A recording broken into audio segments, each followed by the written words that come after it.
Absolutely titanic iceberg-sized win from the Montreal Canadiens last night, man. Like, seriously, call Céline Dion and tell her, hey, Céline, we're sorry, but the Montreal Canadiens, this team, is the number one national treasure of Canada right now. I'm sorry. That's just the way it is, man. This team is so likable, and if you watch the other video I posted, they step up when it matters most, which is so satisfying to see.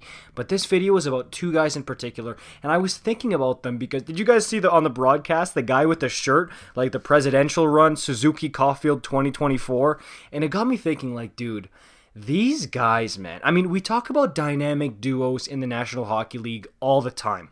Backstrom Ovechkin, McDavid, Draisaitl, Gaudreau, Monahan, Tom Wilson, and suspensions. Like, dynamic duos are a huge part of this league, so important, and they're what moves your team forward, and I see one in Suzuki and Caufield, because I see a guy in Nick Suzuki who's so smart. And if you've played hockey at a high level, you know what I'm talking about here. When you watch Nick Suzuki, the brain on this kid, the way he makes plays, it's chef's kiss beautiful to watch. And then you've got Caufield, who, yes, primarily he's a goal scorer, okay? We know he's got the shot, which matches up perfectly with Nick Suzuki's playmaking ability and his hockey IQ, but Caufield can also playmake. He can also pass the puck. He can dish it with the best of them. He's like Gordon Ramsay out there. It's great to see, and he's more of a complete player than people give him credit for. I know the size, but despite that, he's also really quick. You see the way he was skating out there, beat out a couple of icings. He can fly as well.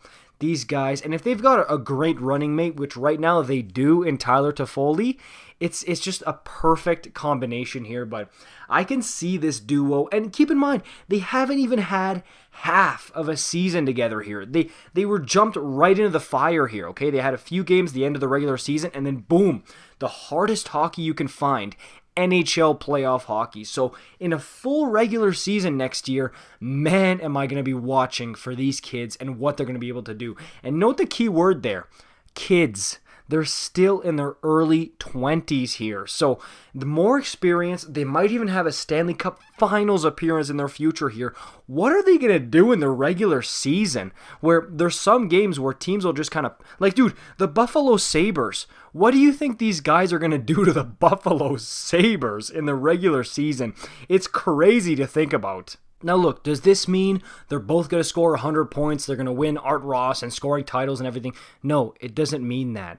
I see a duo who looks different than a lot of the other ones because they've proven that honestly they can show up and perform in the playoffs against some really big, tough, nasty teams. Vegas is a nasty hockey club here. So that is why I think they've gone through the toughest test you can give them. So in the regular season, it's going to be like, I mean, I'm not going to say it's easy. It's not going to be like playing beer league on a Sunday night. No, it's still the National Hockey League in the regular season, but they've seen it all. It's like if you're like a hunter, right? You spend your whole life hunting for food in the forest, and then one day you stumble upon a McDonald's. Okay, it's like that, man, honestly. So I see such potential here. And again, this is the best part. They're not 27, 28. They're still so young.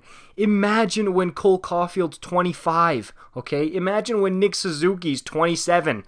Dude, the chemistry being built instantly here and the confidence that's going to come here. And no, this doesn't guarantee that they're going to be back in the conference finals every single year.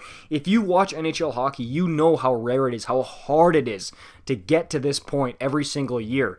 But it just means that they seem ready, poised, and confident, and the experience is so valuable. And if you ask me, I think these guys are the next two faces of the Montreal Canadiens franchise. Of course, Carey Price, he's at the top right now. He's the MVP of the team. But the way these guys are going to play, I think they're going to be pulling off sexy moves, toe drags, beautiful shootout goals, that type of thing. The stuff that gets you fanfare. All the kids want to buy your jersey when you do that type of stuff. And they're going to be putting up points, lots of cookies in the regular season. I think these guys, they're going to have their face on all the posters, everything outside the Bell Center, all the commercials or whatever. It's going to be these two, I think, for the next long while for the Montreal Canadiens here. But I don't know, I just wanted to share what I thought about these two kids because I think they're exceptional. And the fact that they're doing this not even just in the playoffs, but in the third round of the playoffs, it's blowing my socks off. Seriously. Let me know what you guys think. I know Habs fans are hyped, but let me know how hyped, okay? This is crazy. Let's get going here. You know what to do for more videos like this. Like, subscribe, the whole deal. See you in the next one. Peace out.